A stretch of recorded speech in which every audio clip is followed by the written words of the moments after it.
이 사람 아니었으면 난 그날 죽었어. 30년이 지나서야 저는 이 말의 진짜 의미를 알게 되었습니다. 1987년 그 겨울 산속에서 벌어진 일을 목격한 사람들은 모두 입을 다물었습니다. 부상당한 두 병사를 실어 나르는 구급차 안에서도 병원 응급실에서도 아무도 진실을 말하지 않았어요. 무슨 일이 있었던 거야?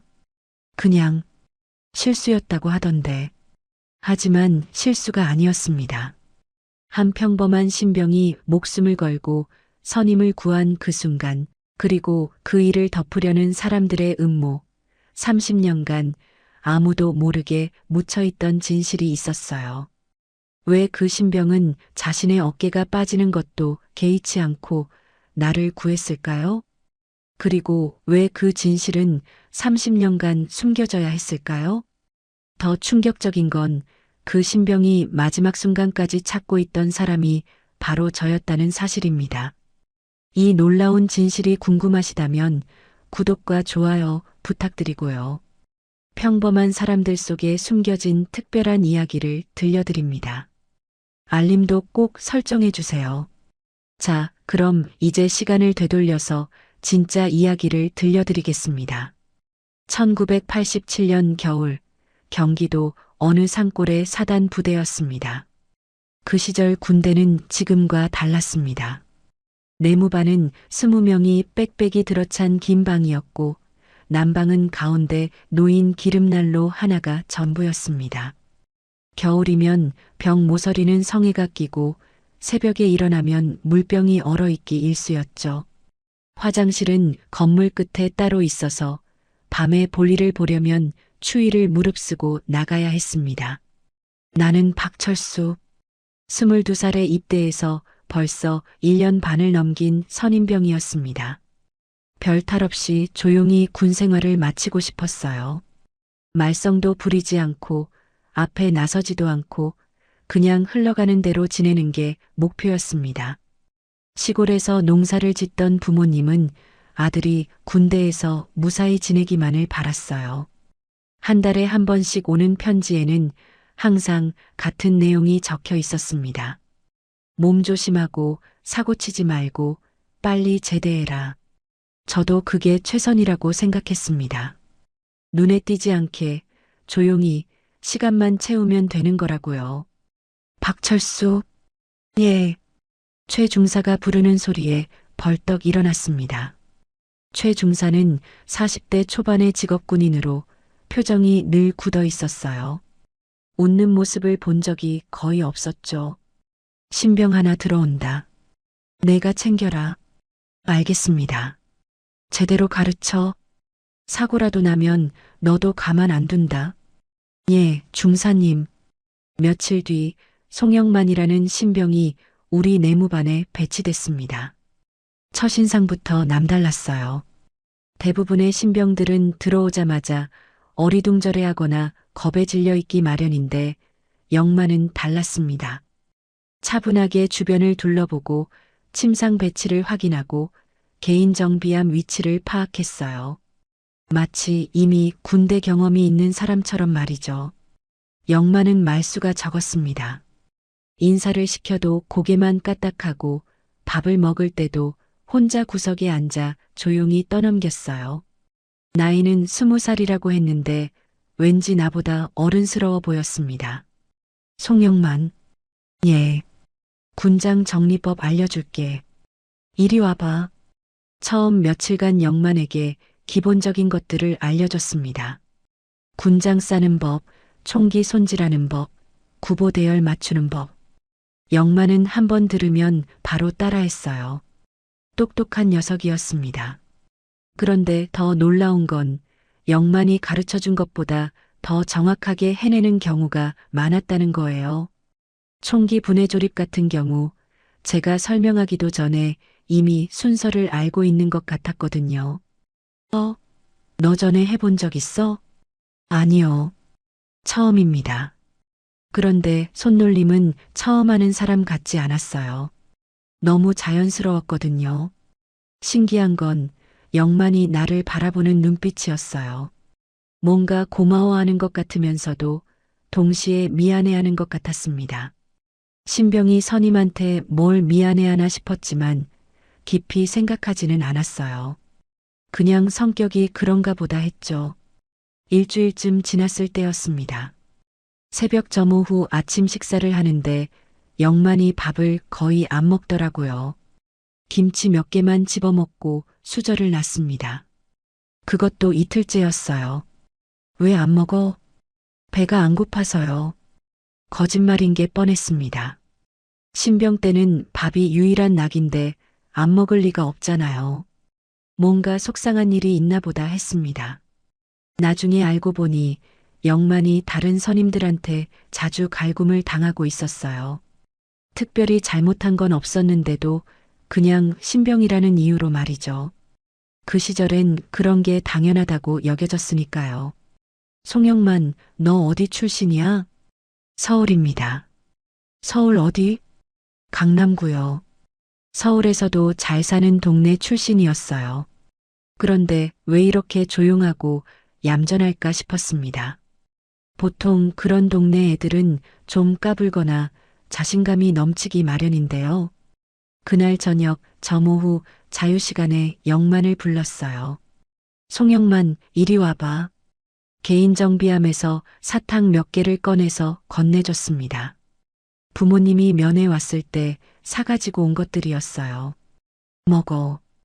괜찮습니다. 먹으라고. 신병 때는 단 게 최고야. 영만은 사탕을 받아들었는데 그때 눈에 뭔가 글썽이는 게 보였어요. 고작 사탕 몇 개 준 것 가지고 눈물을 글썽이다니. 얼마나 외로웠으면. 고맙습니다. 뭘? 같은 내무반이잖아. 그 후로 영만과 나 사이에는 묘한 끈이 생겼습니다. 말을 많이 하지는 않았지만 서로가 서로를 신경 쓰게 됐어요. 영만이 빨래를 하면 내 것도 함께 널어주고 내가 야간 근무를 서면 영만이 따뜻한 차를 가져다 줬습니다. 큰 말 없이도 서로를 챙기는 사이가 됐죠. 어떤 날은 영만이 내 군장을 미리 정리해 놓기도 했고 또 어떤 날은 제가 영만 대신 청소 당번을 서기도 했어요. 그런 작은 배려들이 쌓여서 우리는 전우가 되어갔습니다. 그런데 가끔씩 영만을 보면 궁금했어요. 이 친구가 정말 20살 신병이 맞나 싶을 때가 있었거든요. 행동이 너무 침착했고 판단력도 뛰어났어요. 마치 이미 많은 걸 경험해 본 사람 같았습니다. 하지만 묻지는 않았어요. 군대에서는 서로의 사정을 깊이 캐묻지 않는 게 예의였으니까요. 그때는 몰랐습니다.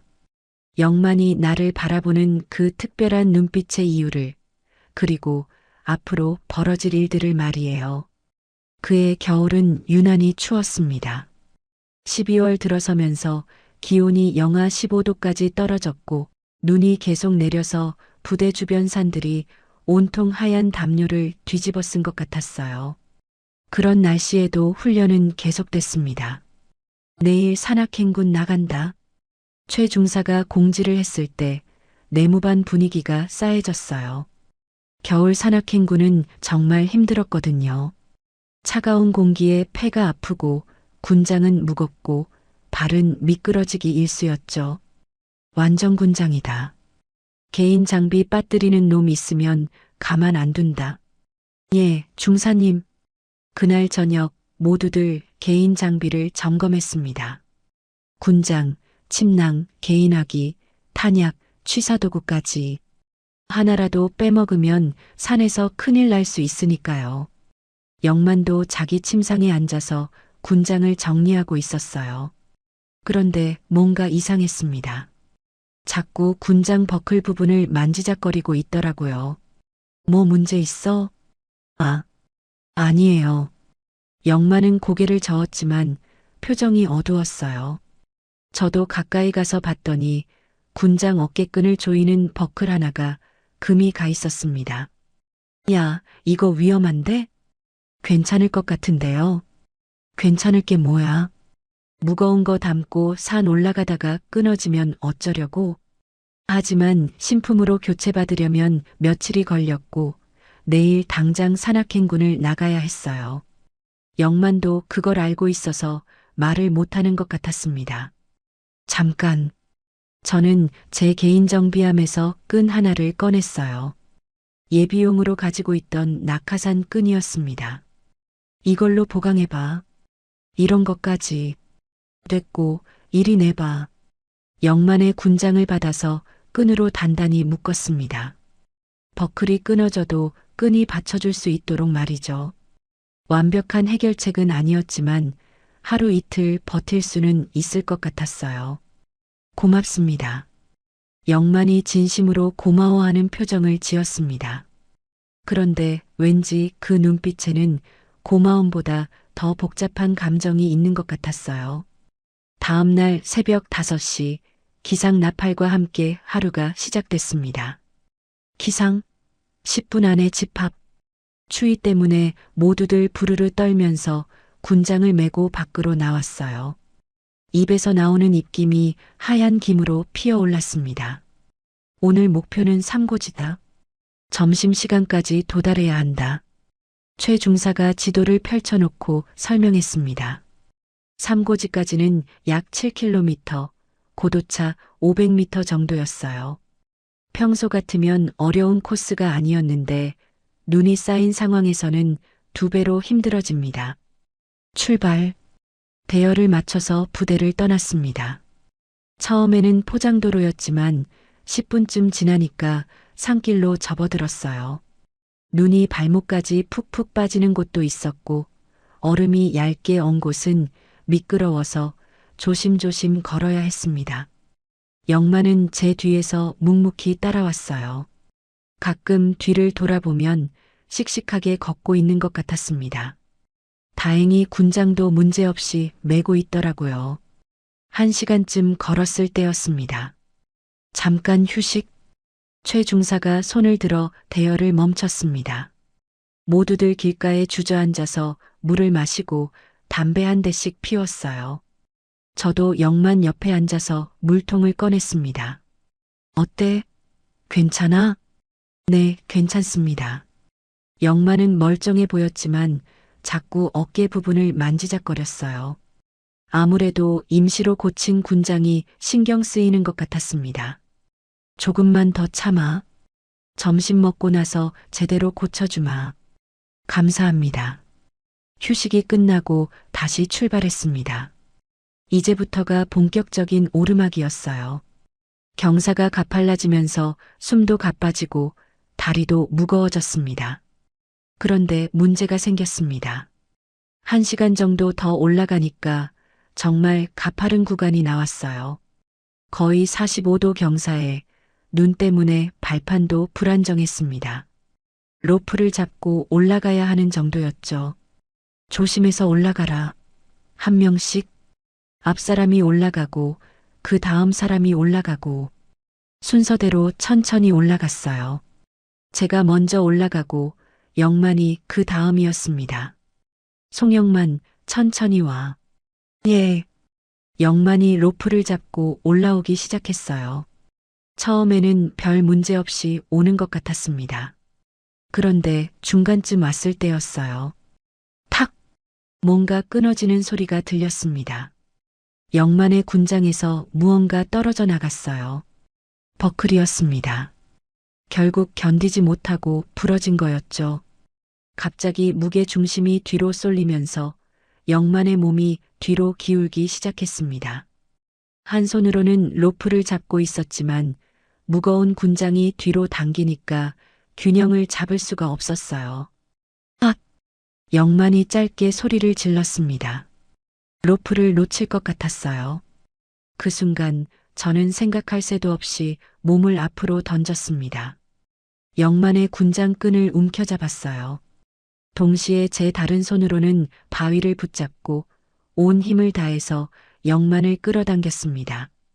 둘 다 바위에 배를 대고 엎드린 채로 거친 숨을 몰아쉬었어요. 아래쪽으로 굴러떨어졌다면 최소한 10m는 굴렀을 거였습니다. 큰 부상을 당할 수도 있었죠. 괜찮아? 예. 괜찮습니다.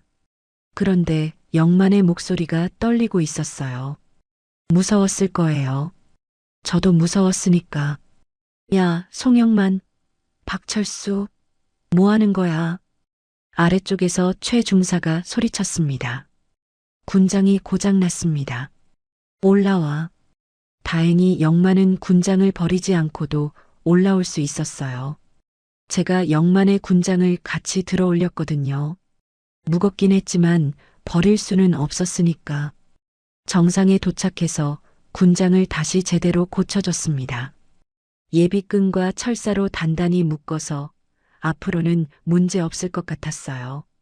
그런데 그때 영만이 저를 바라보는 눈빛이 달랐습니다. 뭔가 깊은 감정이 담겨 있었어요.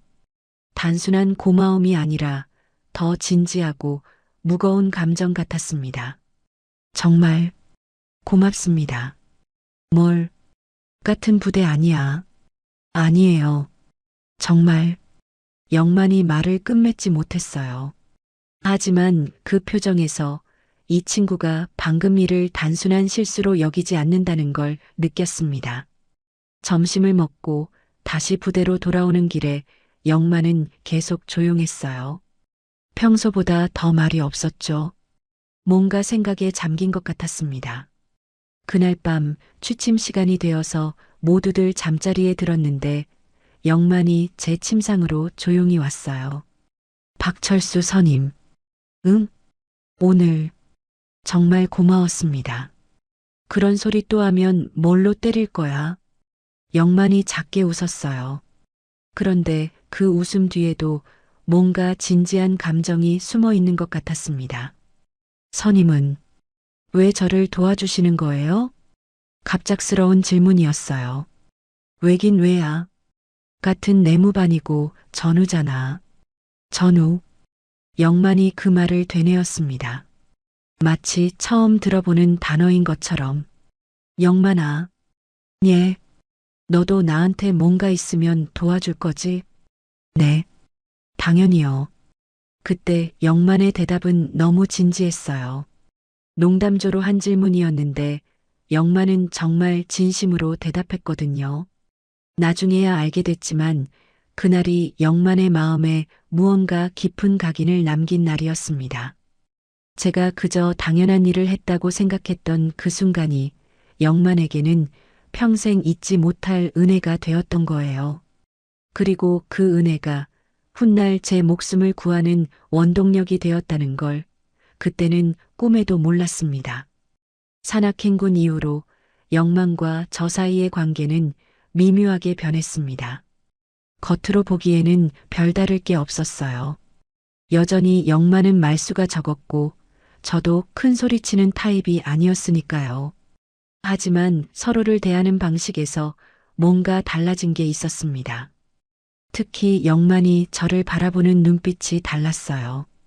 예전에는 그냥 선임을 보는 시선이었다면 이제는 뭔가 더 깊은 감정이 담겨 있었습니다. 고마움인지 미안함인지 아니면 둘 다인지 모르겠지만요. 그런 중에 문제가 생겼습니다.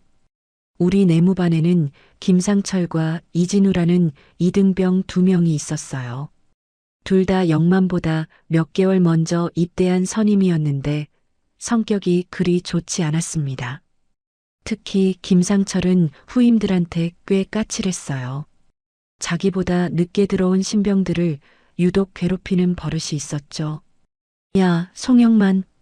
어느 날 저녁 자유시간에 김상철이 영만을 불렀습니다. 예. 너 오늘 구보할 때 대열 흐트러뜨렸지? 그런 적 없습니다. 없긴 뭐가 없어. 내가 똑똑히 봤는데. 사실 영만은 구보할 때 대열을 흐트러뜨린 적이 없었어요. 오히려 다른 신병들보다 훨씬 정확하게 뛰었거든요. 그런데 김상철이 트집을 잡고 있는 거였죠. 팔굽혀펴기 20개. 네. 영만은 별말 없이 팔굽혀펴기를 시작했습니다. 부당한 일이었지만 군대에서는 선임의 말에 따르는 게 원칙이었으니까요. 저는 그 광경을 보고 있었지만 직접 나설 수는 없었어요. 제가 끼어들면 오히려 영만만 더 괴로워질 수 있었거든요. 그런데 며칠 뒤에는 이진우까지 합세했습니다. 송영만, 너 어제 내 세탁물 정리 안 했지? 저는 제거만 했는데요. 거짓말 하지 마. 내가 시켰잖아. 이진우는 영만한테 아예 시킨 적도 없는 일이었어요. 그런데 마치 영만이 자기 일을 빼먹은 것처럼 몰아가고 있었습니다. 이런 일들이 계속되다 보니 영만의 표정이 점점 어두워졌어요. 밥도 예전처럼 잘 먹지 않고 자유시간에도 혼자 구석에 앉아 있는 시간이 많아졌습니다. 저는 그런 영만을 보고 있을 수가 없었어요. 먼저 작은 것부터 시작했습니다. 어느 날 저녁 영만이 빨래를 하러 가는 걸 봤어요. 세탁소에서 돌아오는 길에 제 빨래도 함께 들고 있더라고요. 야, 내 것까지 왜 해? 그냥 같이 하는 김에요. 됐어. 내 거는 내가 할게. 하지만 다음 날에도 영만은 또 제 빨래를 가져다 줬어요. 말리는데도 계속 그러더라고요. 어찌 보면 자기 나름대로 고마움을 표현하는 방식인 것 같았습니다. 그래서 저도 제 방식으로 답하기 시작했어요. 야간 근무가 있는 날이면 영만 대신 제가 서는 경우가 많아졌습니다. 송영만, 오늘 내가 야간 근무야. 아, 제가 대신 서겠습니다. 박철수 선임이? 응, 내가 할게. 김상철이나 이진우가 뭐라고 하면 저는 그냥 내가 서고 싶어서 서는 거야 라고 했어요. 선임인 제가 그렇게 말하면 그들도 더는 뭐라고 할 수 없었거든요. 또 어떤 날은 제가 부식으로 받은 음료수나 과자를 슬쩍 영만 침상에 놓아두기도 했어요. 직접 주면 영만이 부담스러워할 것 같아서 아무도 모르게 놓아뒀죠.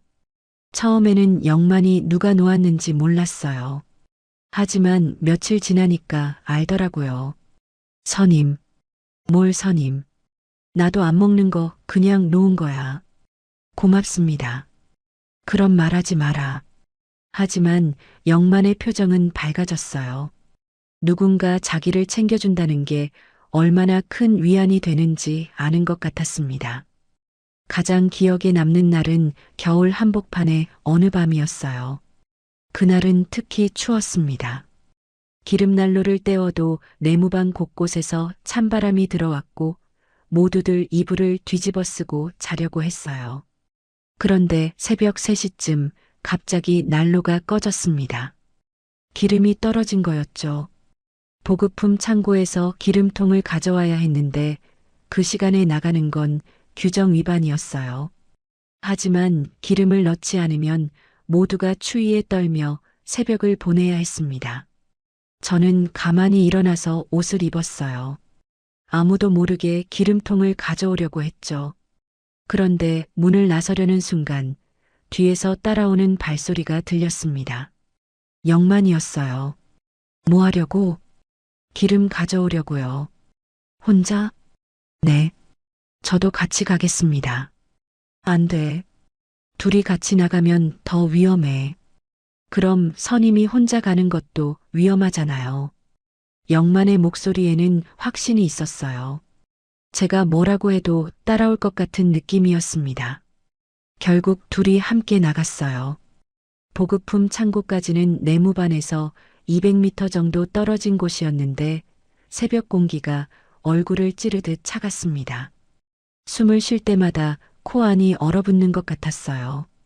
창고 문을 열고 기름통을 찾는데 영만이 손전등을 비춰줬어요. 말없이 하지만 정확하게 제가 필요한 곳을 비춰줬죠. 이거다. 기름통을 들고 돌아오는 길에 순찰을 도는 당직사관과 마주칠 뻔했어요. 저희는 재빨리 건물 그늘에 숨어서 숨을 죽였습니다. 그때 영만이 제 팔을 잡더라고요. 긴장한 제스처였지만 동시에 걱정 마세요. 함께 있으니까라는 의미 같기도 했어요. 다행히 당직사관은 지나갔고 저희는 무사히 내무반으로 돌아왔습니다. 난로에 기름을 넣고 다시 불을 켰을 때 잠들어 있던 동기들이 따뜻해진 걸 느꼈는지 편안한 표정으로 뒤척였어요. 고생했어. 선임도요. 자러 가자. 그런데 침상에 누우면서 영만이 작은 목소리로 말했습니다. 선임, 왜? 저, 정말 고맙습니다. 선임이 없었다면, 그만해라. 민망하게. 하지만 영만의 목소리에는 뭔가 더 깊은 의미가 담겨 있었어요. 단순히 오늘 일만을 두고 하는 말이 아닌 것 같았습니다. 선임은 저한테 정말 특별한 분이에요. 특별한 게 뭐야? 그냥 같은 내무반 전우잖아. 아니에요. 저한테는 영만이 말을 멈췄습니다. 하고 싶은 말이 있는 것 같았지만 끝내 하지 않더라고요. 그날 이후로 영만의 행동에 변화가 생겼습니다. 더 적극적으로 저를 챙기기 시작했어요. 제가 감기에 걸렸을 때는 약을 구해다 주고 훈련에서 지쳤을 때는 슬쩍 제 장비를 대신 들어주기도 했습니다. 그리고 가끔씩 저를 바라보는 눈빛이 달라 보였어요. 뭔가 결심한 것 같은, 다짐하는 것 같은 눈빛이었죠. 나중에야 알았지만 그때 영만이 마음속으로 다짐했던 말이 있었습니다. 이 사람은 내가 반드시 지켜야 한다. 그 다짐이 얼마나 진심이었는지, 그리고 그 다짐이 어떤 결과를 가져올지 그때는 전혀 몰랐습니다. 그해 2월은 기상청 관측 이래 가장 추운 겨울이었습니다. 연일 영하 20도를 밑도는 강추위가 계속됐고 눈은 거의 매일 내렸어요. 부대 주변 산들은 완전히 눈에 파묻혀서 평소에 다니던 등산로조차 찾기 어려울 정도였습니다. 그런 중에 사단에서 중요한 평가가 있다는 소식이 들렸어요. 이번 달 말에 BCT 평가단이 온다. 최 중사가 긴급 소집을 걸고 공지했습니다. BCT는 기본 전투 훈련 평가로 사단 전체의 실력을 점검하는 중요한 행사였어요. 평가 결과에 따라서 부대 전체의 평판이 달라지고 간부들의 진급에도 영향을 미쳤죠. 특히 산악 전투 부분을 중점적으로 본다고 한다. 모든 훈련을 강화하라는 지시가 내려왔다. 예, 중사님. 그때까지는 별 문제가 없었어요. 평가를 앞두고 훈련이 강화되는 건 당연한 일이었으니까요. 문제는 날씨였습니다. 2월 15일 그날 아침 기상청에서 특보가 내렸어요. 대설주의보가 발령됐습니다. 강설량이 시간당 3cm를 넘을 것으로 예상되며 한파주의보도 함께 발령됐습니다. 라디오에서 흘러나오는 뉴스를 들으면서 내무반 분위기가 무거워졌어요. 이런 날씨에 야외 훈련을 한다는 건 정말 위험한 일이었거든요. 창밖을 내다보니 벌써부터 눈이 펑펑 내리고 있었습니다. 바람도 세게 불어서 눈발이 비스듬히 날리고 있었어요.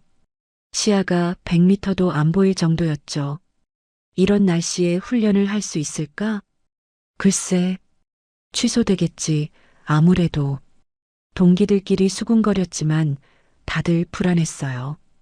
부대에서는 웬만해서는 훈련을 취소하지 않았거든요. 정오쯤 중대 간부 회의가 있었습니다. 우리는 내무반에서 기다리고 있었는데 간부들의 목소리가 복도까지 들렸어요. 이런 날씨에 산에 올라가면 안 됩니다. 사고라도 나면 누가 책임집니까? 하지만 사단장님 지시가 중대장과 최중사 그리고 다른 간부들이 격론을 벌이는 소리였어요. 목소리 톤으로 봐서는 중대장이 훈련 취소를 주장하고 있는 것 같았습니다. 하지만 1시간 뒤 결과는 달랐어요. 집합.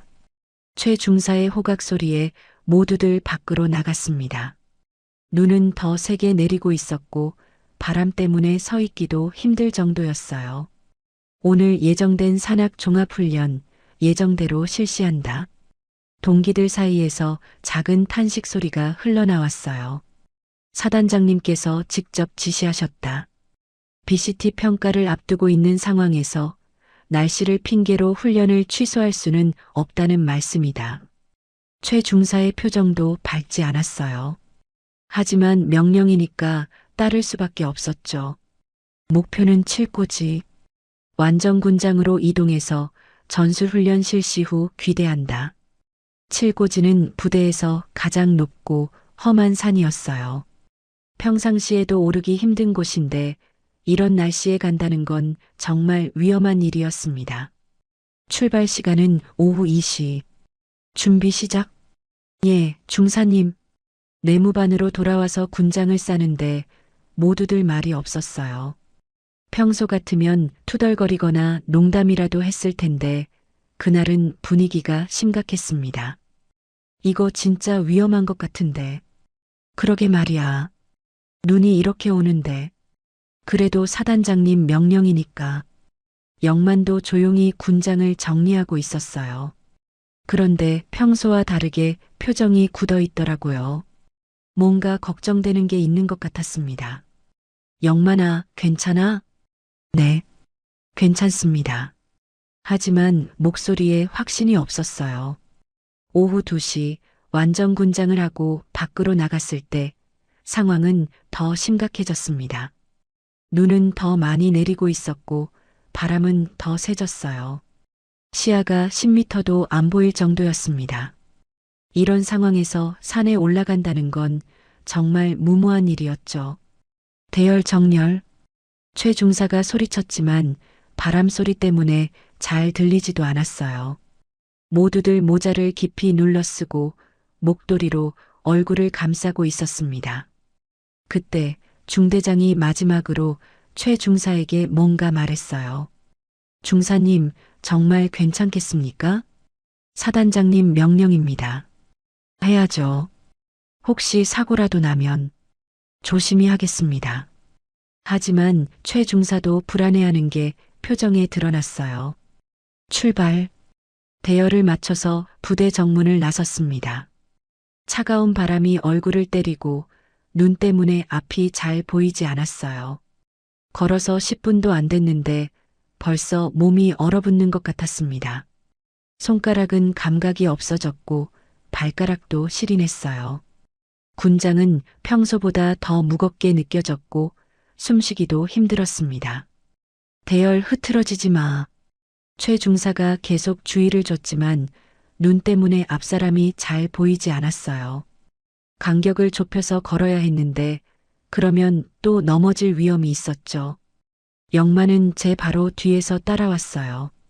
가끔 뒤를 돌아보면 묵묵히 걷고 있는 모습이 보였습니다. 하지만 표정이 평소보다 더 진지해 보였어요. 1시간쯤 걸었을 때 첫 번째 휴식을 했습니다. 10분간 휴식. 모두들 길가에 앉아서 숨을 돌렸어요. 그런데 몸이 너무 차가워져서 움직이지 않으면 더 추웠습니다. 이거 정말 위험한 것 같은데. 시야가 전혀 안 보여. 길도 제대로 안 보이고 동기들이 불안해하는 목소리로 말했어요. 저도 걱정됐습니다. 평소에 다니던 길인데도 눈 때문에 완전히 달라 보였거든요.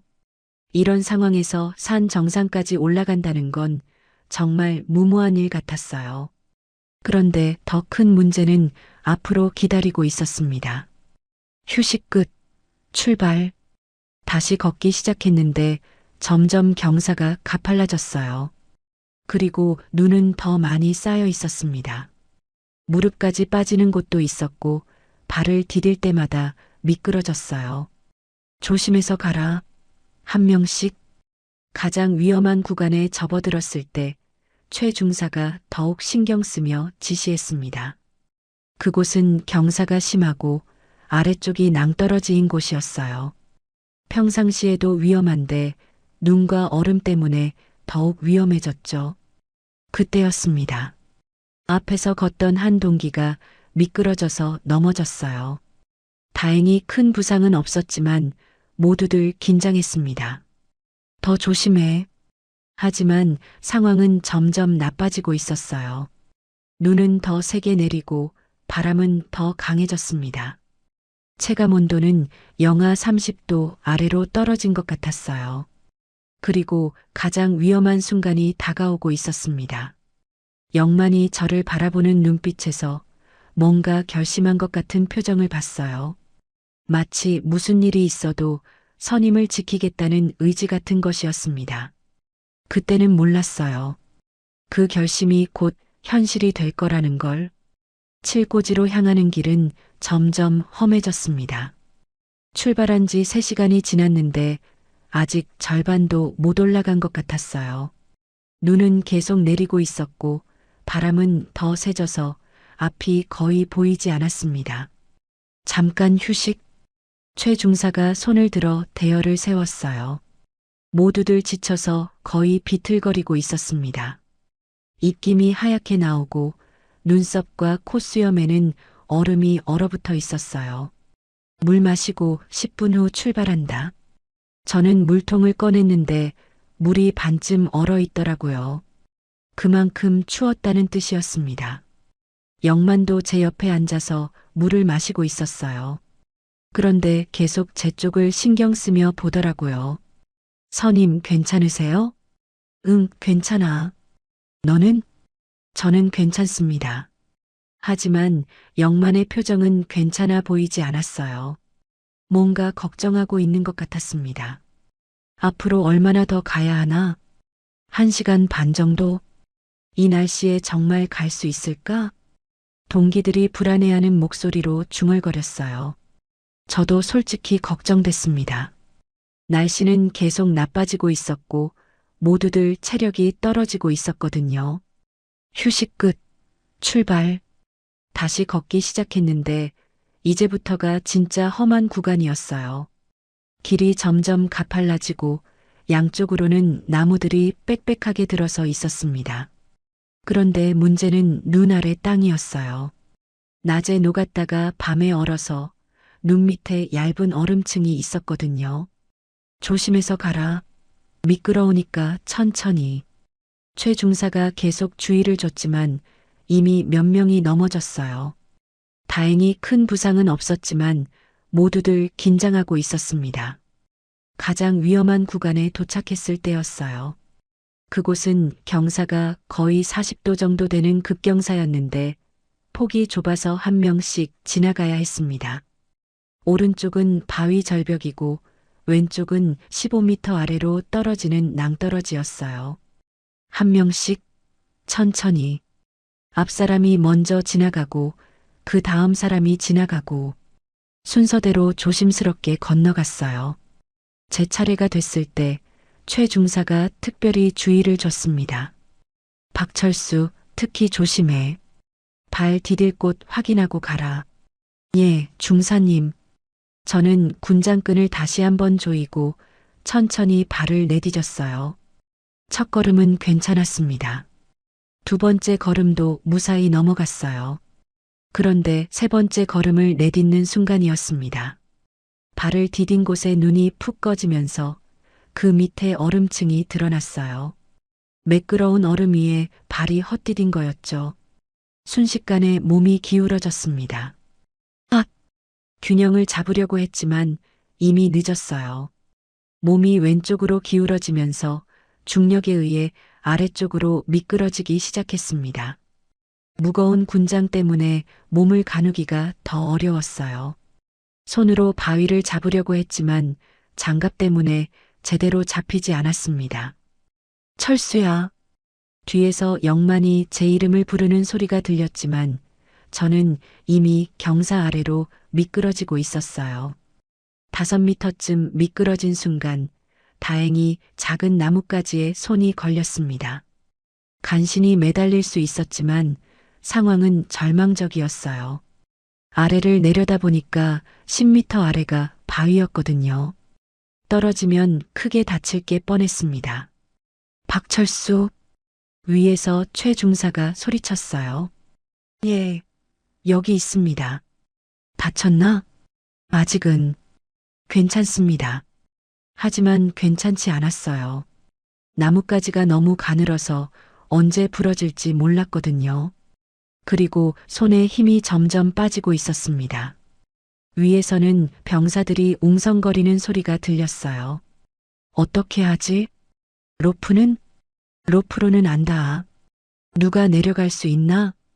하지만 아무도 쉽게 내려올 수 없는 상황이었어요. 잘못하면 두 명이 다 떨어질 수 있었거든요. 최 중사는 무전기를 꺼내서 본부의 상황을 보고했습니다. 여기 구조대 요청합니다. 병사 한 명이 추락해서 나뭇가지에 매달려 있습니다. 그런데 구조대가 와도 이 날씨에 산까지 올라오려면 최소한 시간은 걸릴 것 같았어요. 그때까지 버틸 수 있을지 확신이 서지 않았습니다. 손에서 힘이 점점 빠지고 있었거든요. 그때였습니다. 제가 내려가겠습니다. 위에서 영만의 목소리가 들렸어요. 안 돼. 위험해. 최 중사가 만류했지만 영만은 이미 결심한 것 같았습니다. 중사님, 저 혼자 갈 수 있습니다. 송영만, 너까지 떨어지면 어떻게 하려고. 안 떨어집니다. 영만의 목소리에는 확신이 있었어요. 잠시 후 위에서 움직이는 소리가 들렸습니다. 영만이 내려오고 있었어요. 영만아, 오지 마. 위험해. 제가 소리쳤지만 영만은 대답 없이 천천히 내려오고 있었습니다. 영만은 정말 조심스럽게 움직였어요. 한 발씩 확인하면서 손으로는 바위나 나무 뿌리를 잡으며 내려왔습니다. 몸을 최대한 낮춰서 무게 중심을 아래로 두고 미끄러지지 않게 조심했어요. 10분쯤 지났을 때 영만이 제 옆에 도착했습니다. 선임 괜찮으세요? 영만아, 왜 내려왔어? 너까지 위험해져. 괜찮습니다. 올라가요. 영만이 제 허리춤을 잡았어요. 그리고 자기 몸으로 저를 받치면서 조금씩 위로 밀어 올리기 시작했습니다. 천천히요. 제가 받칠게요. 영만의 목소리는 차분했지만 온 힘을 다하고 있는 게 느껴졌어요. 한 걸음씩 정말 조심스럽게 올라갔습니다. 영만이 아래서 저를 떠받치고 저는 위에 바위나 나무를 잡으며 올라갔어요. 그런데 중간쯤 올라갔을 때 문제가 생겼습니다. 영만이 저를 밀어 올리려고 힘을 쓰는 순간 영만의 발이 미끄러진 거예요. 영만의 몸이 옆으로 기울어지면서 왼팔이 바위에 세게 부딪혔습니다. 으윽! 영만이 고통스러워하는 소리를 냈지만 저를 놓지는 않았어요. 오히려 더 세게 잡고 온몸으로 저를 밀어 올렸습니다. 영만아, 괜찮아? 괜찮습니다. 계속 올라가세요. 하지만 영만의 목소리에서 고통이 느껴졌어요. 마침내 안전한 곳까지 올라왔을 때 둘 다 눈 위에 엎드려서 거친 숨을 몰아쉬었습니다. 영만아, 팔은? 영만이 왼팔을 움직여 보려고 했는데 얼굴이 일그러졌어요. 아픈 것 같습니다.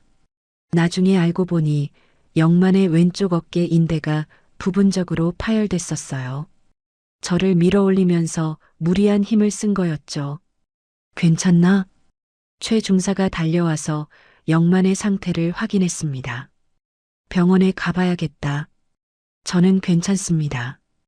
영만이 일어나려고 했지만 왼팔을 제대로 움직일 수 없었어요. 그때 제가 영만을 바라보며 말했습니다. 영만아, 고마워. 내가 아니었으면. 별 말씀을요.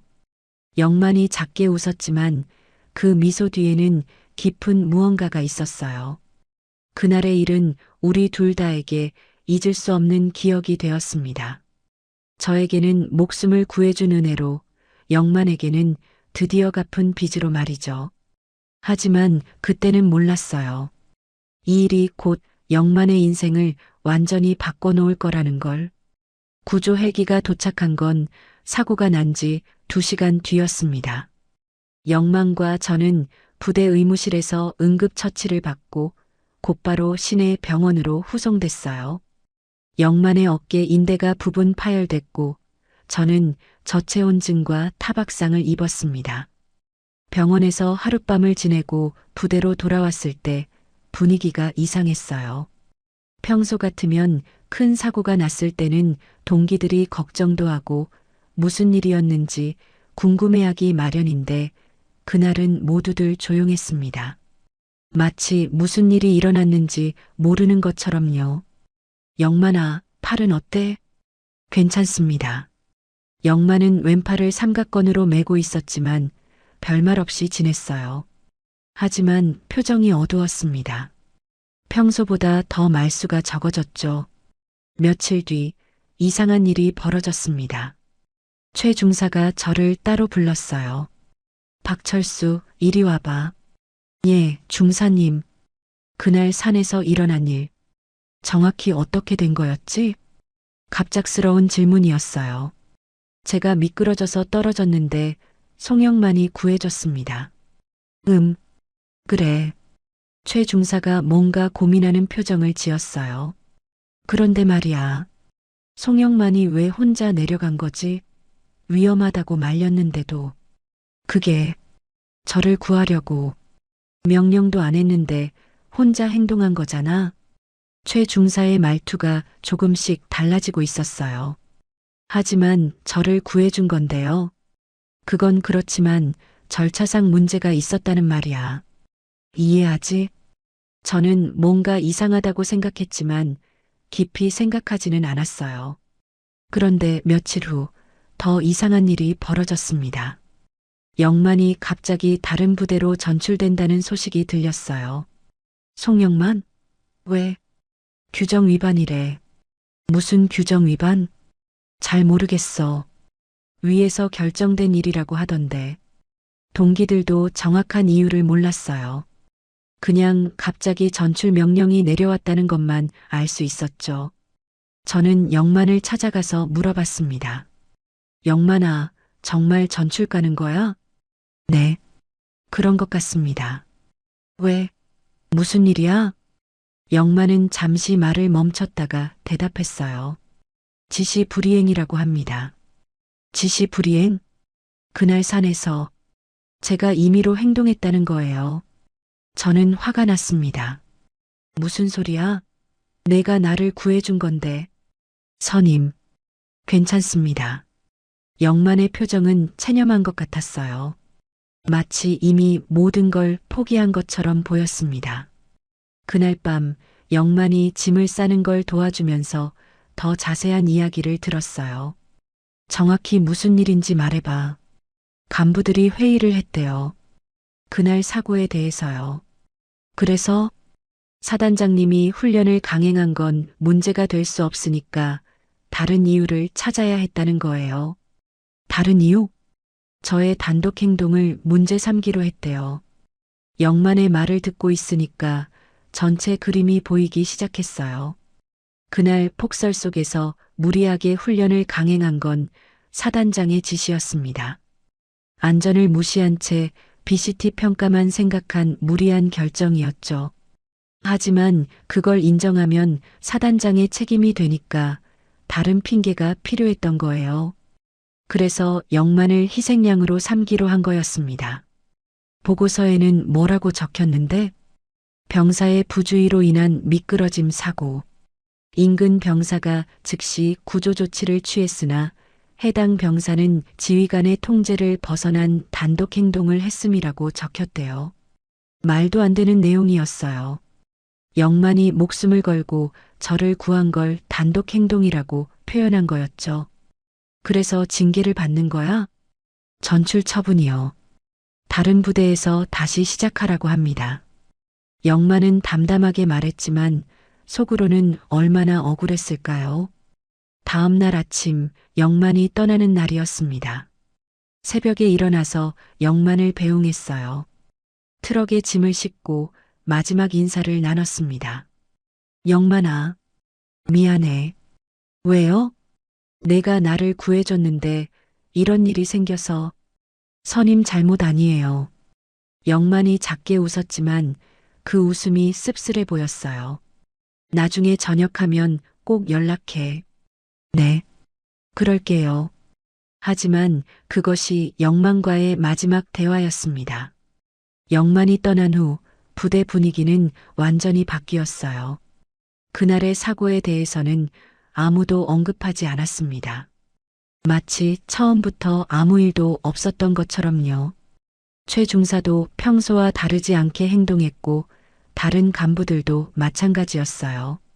오히려 더 엄격해진 것 같았습니다. 한 달쯤 지났을 때 동기 하나가 궁금해서 물어봤어요. 그런데 송영만은 왜 갑자기 전출 간 거야? 글쎄, 잘 모르겠어. 뭔가 문제라도 있었나? 저도 정확한 이유를 말할 수는 없었어요. 말해봤자 누구도 믿지 않을 것 같았거든요. 몇 달 후 저는 전역을 했습니다. 저녁식 날 최 중사가 마지막으로 말했어요. 박철수, 군 생활 수고 많았다. 감사합니다. 그런데 그날 산에서 일어난 일은 그냥 잊어버려라. 예, 이미 끝난 일이고 다시 꺼낼 이유도 없잖아. 최 중사의 말에는 경고의 의미가 담겨 있었어요. 알겠습니다. 하지만 저는 잊을 수 없었습니다.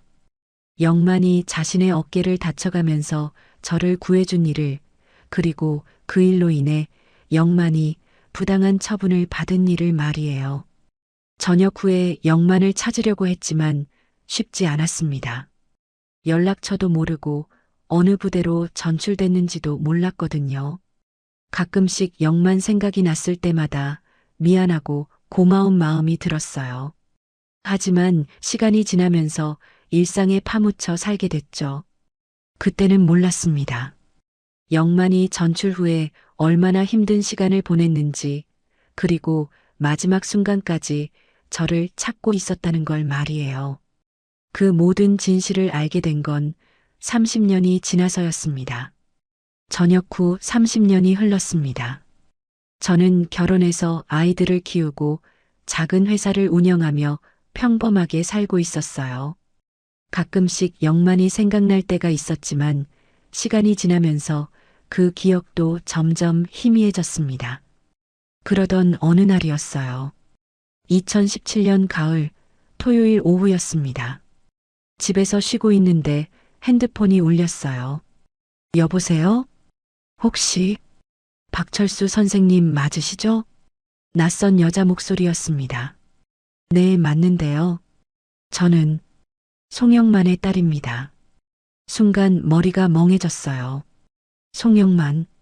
30년 전 그 이름을 듣게 될 줄은 몰랐거든요. 송영만. 혹시 그 송영만이 맞나요? 네. 1987년에 함께 군 생활을 하셨던. 맞습니다. 맞아요. 갑자기 가슴이 뛰기 시작했어요. 30년 만에 영만 소식을 듣게 된 거였죠. 영만이는 어떻게 지내고 있나요? 전화기 너머로 잠시 침묵이 흘렀습니다. 아버지는 작년에 돌아가셨습니다. 충격이었어요. 돌아가셨다고요? 네. 폐암이었어요.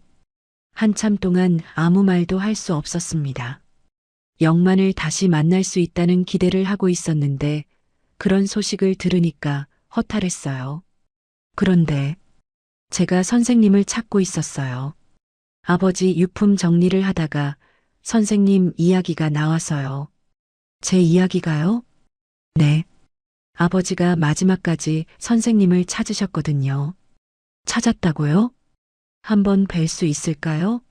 직접 만나서 말씀드리고 싶은 게 있습니다. 저는 바로 대답했어요. 물론이죠. 언제든 좋습니다. 이틀 후 서울 한 카페에서 만나기로 했습니다. 약속 장소에 도착했을 때 젊은 여성이 먼저 저에게 다가왔어요. 박철수 선생님이시죠? 네, 맞습니다. 저는 송다연입니다. 송영만의 딸이고요. 다연 씨는 영만을 닮았어요. 특히 눈빛이 영만과 똑같았습니다. 조용하면서도 진실한 그런 눈빛이었죠. 아버지 이야기를 많이 들었어요. 군대에서 선생님한테 많은 도움을 받으셨다고. 아니에요. 오히려 제가 영만이한테. 아니에요.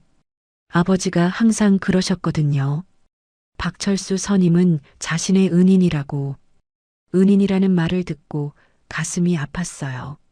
정작 영만이 저를 구해줬는데 영만이 저를 은인이라고 생각하고 있었다니. 그런데 제가 선생님을 찾은 이유가 있어요. 다연 씨가 가방에서 작은 상자를 꺼냈습니다. 아버지 유품인데요. 이걸 선생님한테 드리라고 하셨어요. 상자를 열어보니 몇 가지 물건이 들어 있었어요. 낡은 사진 한 장, 편지 봉투 하나, 그리고 작은 녹음기였습니다. 이게 뭔가요? 사진은 아버지가 군 생활할 때 찍은 거예요. 선생님도 나와 있어요. 사진을 보니까 정말 30년 전 내무반에서 찍은 단체 사진이었어요. 영만과 제가 나란히 서 있는 모습이 있었습니다. 둘 다 정말 어려 보였어요. 그리고 이 편지는 아버지가 선생님한테 쓴 마지막 편지예요. 마지막 편지요? 병원에서 마지막 며칠 동안 쓰신 거예요. 선생님을 꼭 찾아서 전해달라고 하셨거든요. 편지 봉투가 떨렸어요. 30년 만에 영만의 마지막 말을 듣게 되는 거였죠. 그런데 이 녹음기는 뭔가요? 그게 좀 특별한 거예요. 다연 씨의 표정이 진지해졌어요. 아버지가 군대에서 전출당하기 전에 몰래 녹음한 거라고 해요. 간부들이 회의하는 내용을요. 간부들 회의를? 네. 그때 사고에 대해서 어떻게 처리할지 논의하는 내용이 들어있다고 하셨어요. 심장이 빨리 뛰기 시작했어요. 30년 전 그 은폐 과정이 녹음되어 있다는 말이었거든요. 들어보시겠어요? 저는 고개를 끄덕였어요. 다연 씨가 녹음기를 재생했습니다. 오래된 녹음기라서 음질이 좋지 않았지만 대화 내용은 분명히 들렸어요. 이번 사고건으로 사단장님께 보고 어떻게 올릴 거야? 최중사 목소리였습니다. 사단장님이 폭설 경보 무시하고 강행 지시했다고 보고할 수는 없잖아. 그럼 어떻게 하지? 송영만 그놈이 멋대로 행동한 걸로 하자. 지휘관 통제 벗어난 단독 행동이라고. 하지만 박철수를 구한 거 아니야? 그건 결과고 과정에서 명령 위반했다고 하면 돼. 억지 아니야? 억지라도 어쩔 수 없어. 위에서 책임질 사람이 필요하다고 했어. 녹음이 거기서 끝났습니다. 저는 믿을 수 없었어요. 정말로 영만을 희생양으로 만들려고 계획적으로 모의한 거였죠. 아버지가 어떻게 이걸 녹음할 수 있었을까요? 아버지 말씀으로는 의무실에서 치료받고 있을 때 간부들이 바로 옆방에서 회의를 했다고 해요. 우연히 들은 게 아니라 뭔가 이상해서 일부러 녹음기를 켜놨다고 하시더라고요. 영만이 이미 눈치챘던 거였어요. 자신이 희생양이 될 거라는 걸. 그럼 영만이가 이 사실을 알고 있었던 거네요? 네. 그런데 아무한테도 말하지 않으셨어요. 심지어 저한테도 최근에야 말씀하셨거든요. 왜 말하지 않았을까요? 아버지 성격이 그러셨어요. 자신이 억울한 일을 당해도 다른 사람한테 피해 주는 걸 원하지 않으셨거든요. 그 말을 듣고 영만의 성격이 떠올랐어요. 정말 그런 사람이었죠. 자신보다 다른 사람을 먼저 생각하는. 전출 후에는 어떻게 지내셨어요? 힘드셨어요.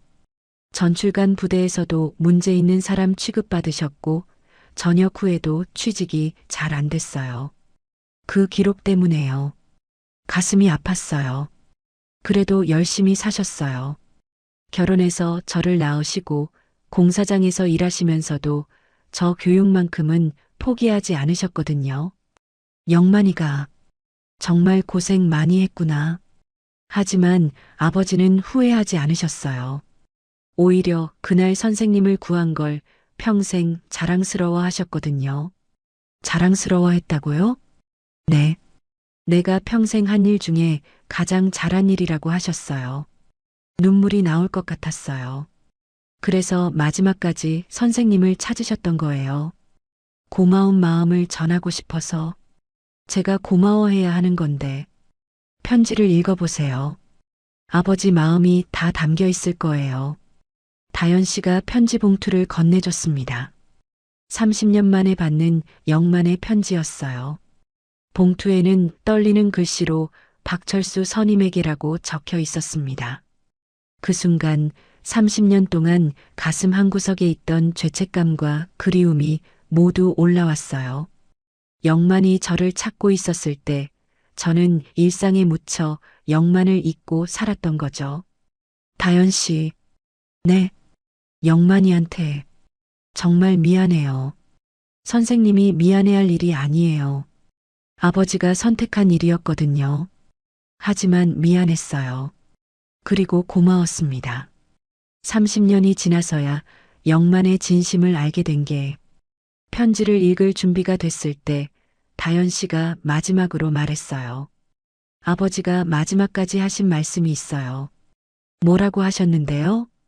철수 선임은 내 평생 은인이다.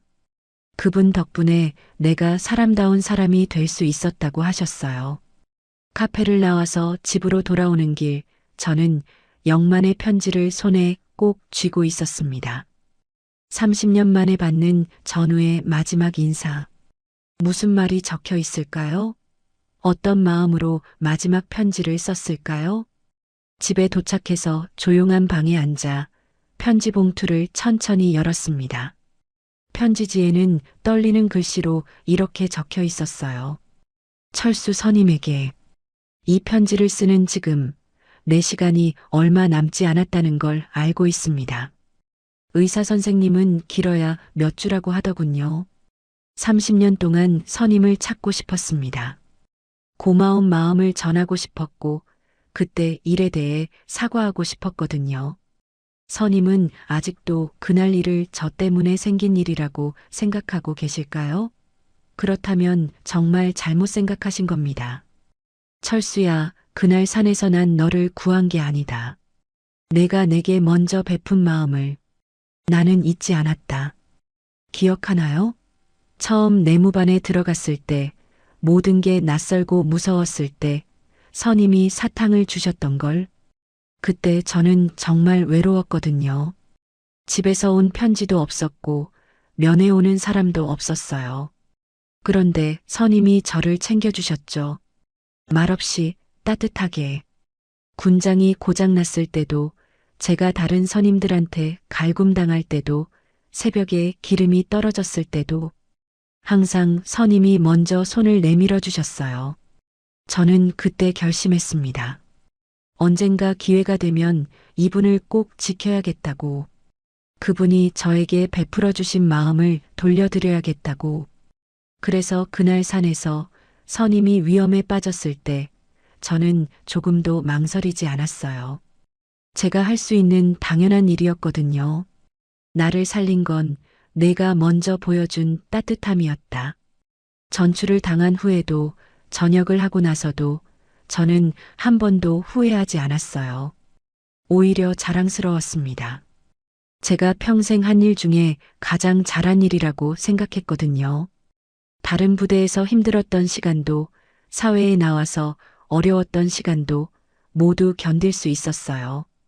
선임을 구했다는 그 하나만으로도 충분했거든요. 결혼해서 딸을 낳았을 때 아내한테 말했어요. 우리 딸이 착하게 자라길 바란다고. 누군가에게 따뜻함을 베풀 수 있는 사람이 되길 바란다고. 그런 사람이 얼마나 소중한지 아니까요. 선임 덕분에 저는 사람다운 사람이 될 수 있었어요. 남을 위해 뭔가를 할 수 있는 사람이 되었고 그 기쁨을 알게 되었거든요. 마지막으로 부탁이 있습니다. 제가 죽은 후에 혹시 기회가 되시면 제 무덤에 한번 와주세요. 그때 못다한 경례를 받고 싶어요. 그리고 선임도 평생 건강하시길 바랍니다.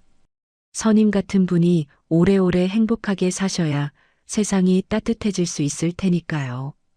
고맙습니다. 철수 선임. 나의 평생 은인이자 영원한 전우에게. 송영만 올림. 편지를 다 읽고 나니까 눈물이 멈추지 않았어요. 30년 동안 제가 가지고 있던 죄책감이 모두 사라졌습니다. 영만이 행복했다고 자랑스러웠다고 말해줬거든요. 하지만 동시에 더 큰 감동과 미안함이 밀려왔어요. 이런 마음을 품고 살았던 영만을 제가 찾으려는 노력조차 하지 않았다는 게 부끄러웠거든요. 다음 날 저는 결심했습니다. 그동안 침묵했던 진실을 세상에 알리고 영만의 명예를 되찾아 주기로요. 먼저 그날의 사단장을 찾았습니다. 알아보니 현재 요양병원에 입원해 있다는 소식을 들었어요.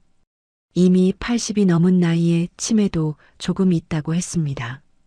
병원을 찾아갔을 때 사단장은 휠체어에 앉아 창밖을 보고 있었어요. 30년 전의 위험은 찾을 수 없었고 그저 하나의 늙은 할아버지일 뿐이었습니다. 안녕하십니까? 누구시지? 30년 전 선생님 부하였던 박철수입니다. 잠시 생각하더니 희미하게 기억하는 것 같았어요. 아, 박철수? 그런 이름이 있었지. 그날 폭설 속 산악훈련 기억하십니까? 훈련? 훈련이라 송영만이라는 병사가 있었습니다. 동료를 구하다가 부상당했는데 지시불이행으로 전출 처분 받은 사단장의 표정이 조금 변했어요. 송영만, 그런 일이 있었나? 기억나지 않으십니까? 기억이 잘 나지 않는군. 저는 녹음기를 꺼냈습니다. 이걸 들어보시겠습니까? 녹음기에서 흘러나오는 그날의 대화를 사단장도 들었어요. 자신의 책임을 회피하기 위해 영만을 희생양으로 만들었던 그 대화를요. 하지만 사단장은 별다른 반응을 보이지 않았습니다. 그때 어쩔 수 없었어. 어쩔 수 없었다고요? 모든 결정에는 책임이 따르는 법이야. 그게 사단장이 할 수 있는 전부였어요. 사과도 후회도 없었습니다. 저는 더 이상 할 말이 없었어요. 복수나 응징을 바란 게 아니었거든요. 그냥 진실을 확인하고 싶었을 뿐이었어요. 그럼 이만 가보겠습니다. 그래. 병원을 나오면서 저는 영만의 무덤을 찾아가기로 했습니다. 다연 씨에게 연락해서 무덤 위치를 물어봤어요. 경기도 외곽의 작은 공원묘지였습니다. 다음 주 토요일 영만의 무덤을 찾아갔습니다. 묘비에는 이렇게 적혀 있었어요. 송영만 1967만 2016 사랑하는 아버지, 영원히. 꽃을 올리고 저는 영만 앞에 서서 경례를 했습니다. 30년 만의 경례였어요. 영만아, 정말 미안했고 정말 고마웠다. 바람이 불어와서 나뭇잎들이 바스락거렸어요. 마치 영만이 대답하는 것 같았습니다. 이제야 내 마음을 알게 됐어. 내가 그런 마음으로 살았다는 걸. 그날 무덤 앞에서 저는 영만의 편지를 다시 읽었어요. 철수야, 그날 산에서 난 너를 구한 게 아니다. 내가 내게 먼저 베푼 마음을 나는 잊지 않았다. 나를 살린 건 내가 먼저 보여준 따뜻함이었다. 그제야 깨달았습니다. 전우란 계급이나 나이로 정해지는 게 아니라는 걸, 서로에게 베푼 작은 친절들이 쌓여서 만들어지는 거라는 걸, 그리고 진짜 용기란 위험을 무릅쓰는 게 아니라 누군가를 위해 자신을 내어주는 거라는 걸. 영만은 30년 전 그날 저에게 그런 걸 보여줬던 거예요. 무덤에서 돌아오는 길에 저는 다연 씨에게 전화했어요. 다연 씨, 저도 이제 영만이를 자랑스럽게 생각합니다. 정말요? 네. 그리고 영만이가 어떤 사람이었는지 많은 사람들이 알았으면 좋겠어요. 어떻게 하실 건가요? 제가 할 수 있는 방법으로 이야기를 들려드릴 거예요. 영만이 같은 사람이 있었다는 걸, 그리고 그런 사람들 덕분에 세상이 따뜻해진다는 걸요. 그래서 지금 이 이야기를 들려드리고 있는 겁니다. 전우란 이름으로 부르지 않아도 30년을 건너 마음을 기억하는 사람입니다. 그리고 진짜 영웅은 자신의 희생을 자랑하지 않고 오히려 남을 위해 기뻐할 줄 아는 사람입니다. 송영만, 내 평생의 전우. 이제야 내게 제대로 된 경례를 바칩니다. 고마웠어, 영만아. 지금까지 송영만과 박철수 두 전우의 30년에 걸친 진짜 이야기를 들려드렸습니다. 때로는 작은 친절 하나가 누군가의 인생을 바꿀 수 있고 그 마음이 30년을 건너서도 변하지 않는다는 걸 영만이가 보여줬습니다. 오늘 이야기가 마음에 드셨다면 구독과 좋아요로 응원해주세요. 이런 평범한 사람들의 특별한 이야기를 앞으로도 계속 들려드리겠습니다. 알림 설정도 꼭 해주시고요. 다음에도 더 감동적인 이야기로 찾아뵙겠습니다. 시청해주셔서 감사합니다.